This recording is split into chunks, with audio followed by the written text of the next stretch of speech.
The thing about self-discipline is that it is necessary for everything you do in your life. You have to be self-disciplined. Working out, you got to work out every day. You got to stay in shape. If you don't stay in shape, you die. When I'm working out, I always do one extra rep, one extra set, because it's a promise I kept to myself. But working out might not be a priority for every single day because you've got things going on in your business world and with your family and all that.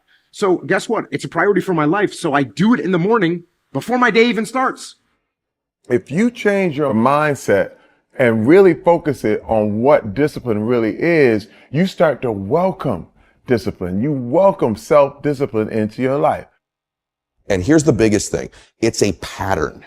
It's a pattern I keep of me. I always do a little extra. I always go the extra inch. And the quickest and easiest place to do it is the gym. Because I can always grab one more weight, one more set. And here's what it does. It shifts your identity. The benefit of discipline in my eyes has always been that through discipline, I get things done. I do it in the morning before my day even starts.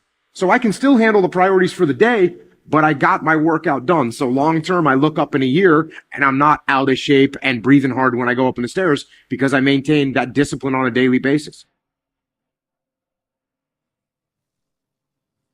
Most people go through life never discovering what their talents are. Most people never develop their talents.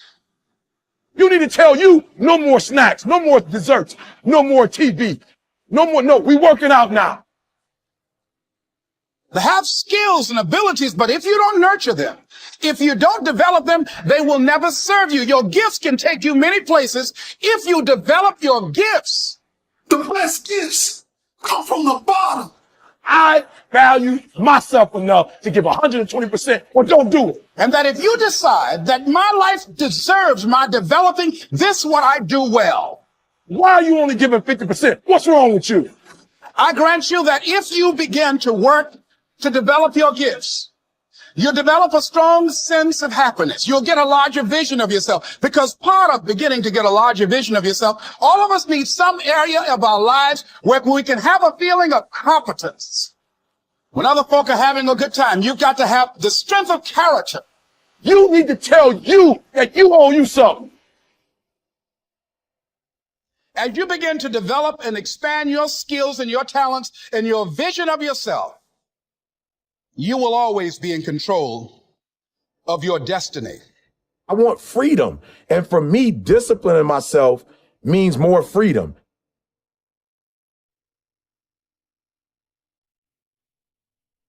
It's so easy to be great nowadays because everybody else most people are weak. This is a softened generation. So if you have any mental toughness, any ability, if you have any fraction of self-discipline, the ability to not want to do it, but still do it. People have a hard thing understand. I hate to run. And what makes me so crazy, it doesn't anymore, is people go, well, why do you run if you hate it? What are you talking about? I don't want to take showers and eat either. I hate that too. That's life, man. It wasn't until I changed that mentality that I became somebody. I hated going to school. So guess what? I was dumb as. But if you can get through to doing things that you hate to do, on the other side is greatness. That's what people don't understand.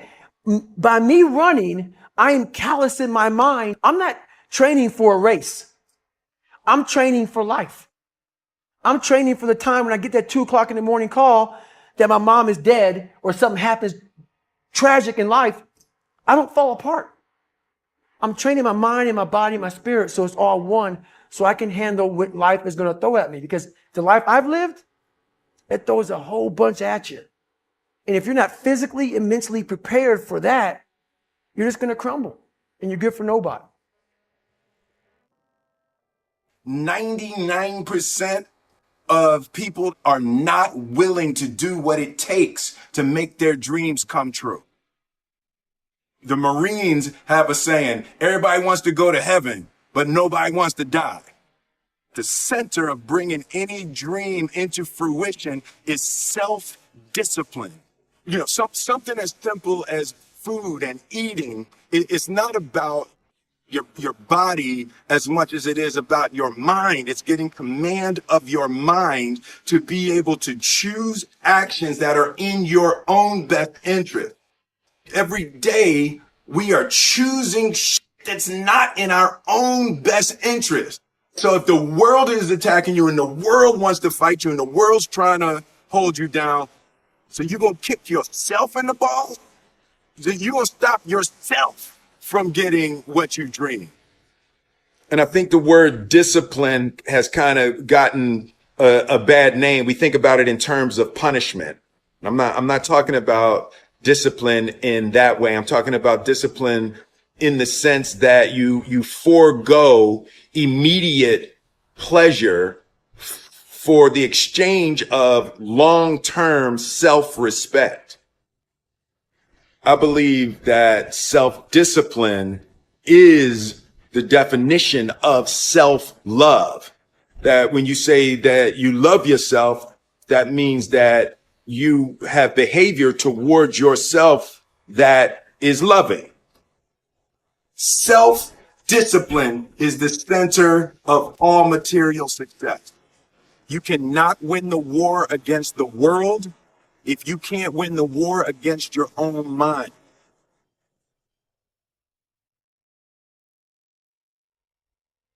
Self-love is when you say to yourself, oh, man, look, I know you and that girl got a real connection. I know y'all vibe, but that's your girl's cousin.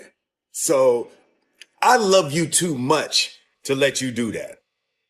It's like you say to yourself, hey, man, look, I know you want to eat that pizza and it'll be really good, but I can't let you eat that, man, because if you eat that pizza, you're going to feel like, and I love you too much to let you eat that.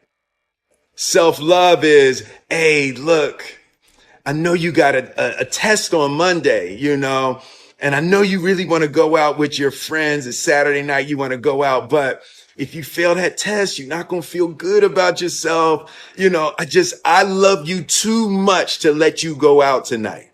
Self-discipline is self-love. If you want to be happy, you have to love yourself, which means you have to discipline your behavior. The road to sustained happiness is through disciplining your behavior. We tend to base our self-esteem on what other people think. And that's not really self-esteem. Self-esteem is supposed to be how we feel about ourselves. And I was just saying how dangerous it is to allow other people to determine how you're going to feel about you. And it's kind of like looking into a broken mirror. You're going to look in a broken mirror and then change your face to try to look good in this defiled, busted, broken mirror. And it just, other people's opinions is a really way to determine how we feel about ourselves.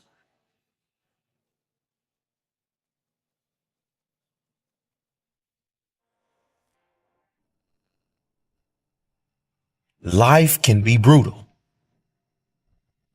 Life can be unforgiving.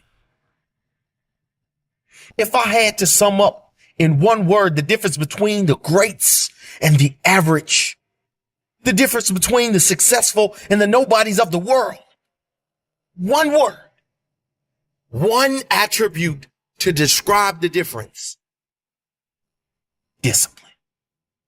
If you don't have the discipline, you can forget about the trophy.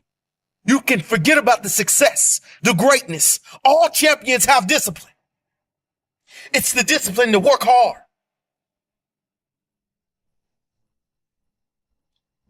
Not when everyone is watching, but when no one is watching. When the fans aren't there. When the coach isn't there. When it's just you and your character. The discipline to eat strong, healthy foods. When you have other tempting options. When those around you might not be so strong. The discipline to say no when those around you choose to be average.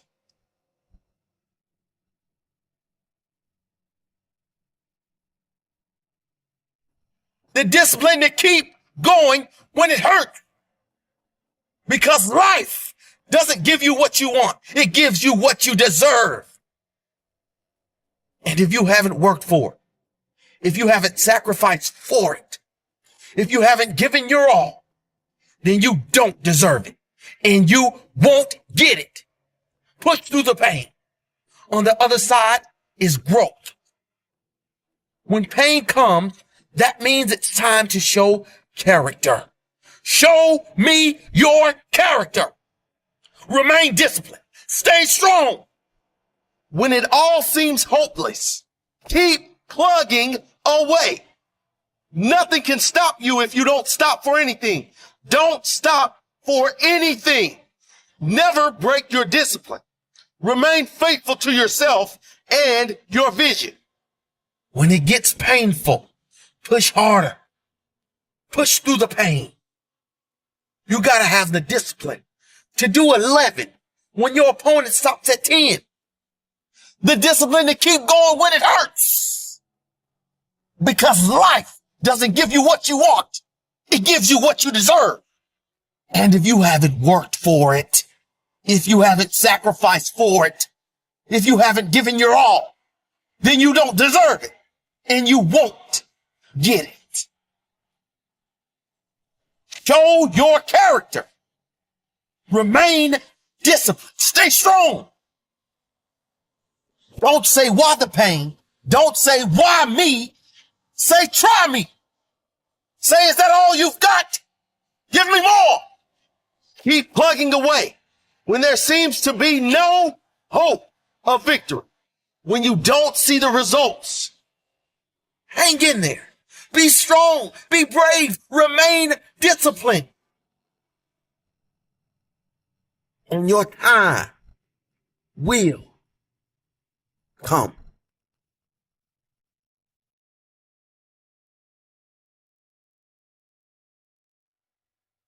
I was weighing like 297 pounds.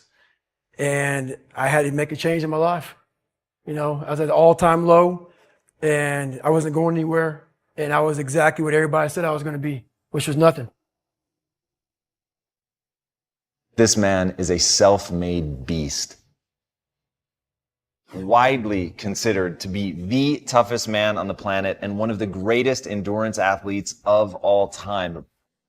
I was just an insecure, scared kid. And the only way I could find myself was through putting myself through the worst thing possible. He's the only member of the U.S. Armed Forces to complete SEAL training, the U.S. Army Ranger School, and the Air Force Tactical Air Controller training. He's completed the infamous Destroyer of Men, known as Hell Week, 3 times, including 2 in a single year, and 1 that he started and finished with multiple stress fractures and a hernia. No one was here to help me. And the feeling I had every morning, I started shaving my head when I was 16 years old. And the feeling I had every morning, I looked in the mirror, was horrible. And I didn't want to feel like that anymore. And how I felt was a kid going nowhere, a kid that was scared. And most kids will accept that and look for help. But the best thing that happened to me, no one helped me. He served in combat in Iraq, was the bodyguard for the Iraqi prime minister. He once held the Guinness World Record for most pull-ups in 24 hours at 4,030. No one felt sorry for me. No one looked at me and said, like this day and age, they'll take you in and they'll tell everybody, stop picking on this person. Back then, they didn't care. I had to build calluses in my brain the same way I built calluses on my hands. So I broke the Guinness Book of World Records for pull-ups a long time ago, but I failed at it twice. And I did 67,000 pull-ups in trying to break this record. So to do 4,030 pull-ups, I had to do 67,000 for training for that. He's run eight consecutive 100-mile races over 8 back-to-back weekends. He ran over 7,000 miles in a single year, and that is the equivalent of running 267 marathons. I saw myself as the weakest person God ever created. You had to have a goal. My goal was the only person that's going to turn this person around is me. The only way I can turn it around is put myself through the worst things possible a human being can ever endure. And that'd be the only way that I can build this brain to handle anything that comes in front of it, callousing my mind through pain and suffering.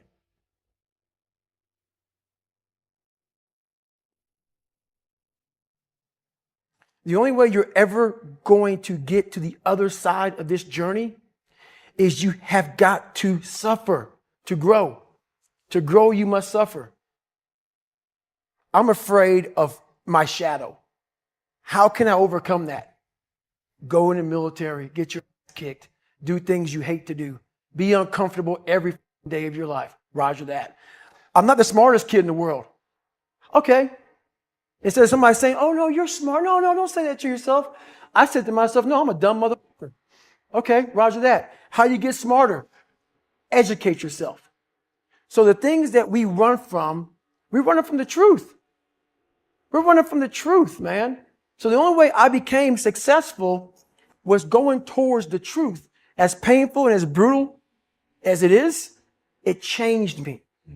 It allowed me to become, in my own right, who I am today. If you can, for the rest of your life, live inside of yourself, stop listening to people who are calling you fat, gay, transsexual, everything that is makes no sense. All these insecure people putting their insecurities on you, you got to flush it out. You got to just be whoever the hell God or whatever the hell you believe in. If you believe in nothing but yourself, I don't care what it is. You got to take everything and throw it away. You have to believe in one thing, and that is yourself.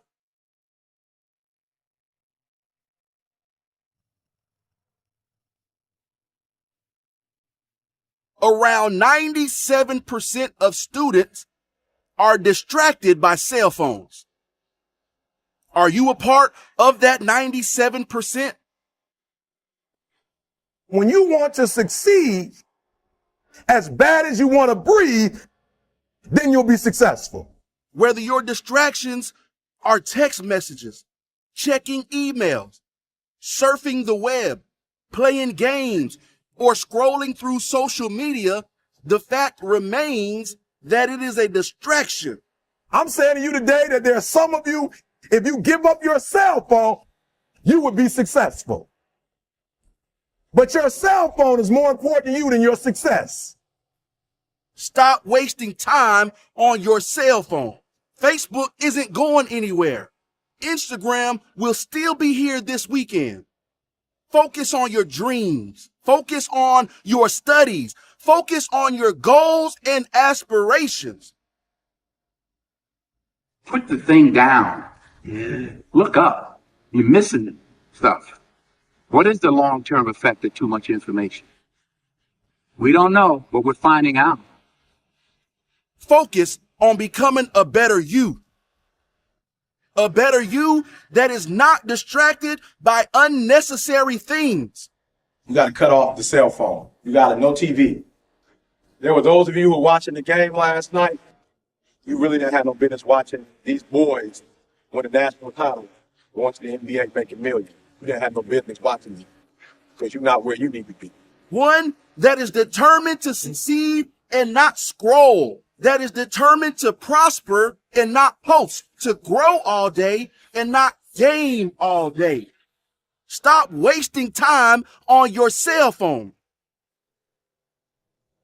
And when you get to the point where all you want to do is be successful as bad as you want to breathe, then you'll be successful. It's about you and your future. It's about your grades. It's about your dreams. Ultimately, it's about your life.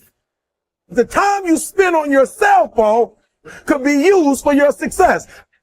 The time you could be using to be successful, you're using it on the cell. And the cell phone is not bringing you nothing but a bill. Is your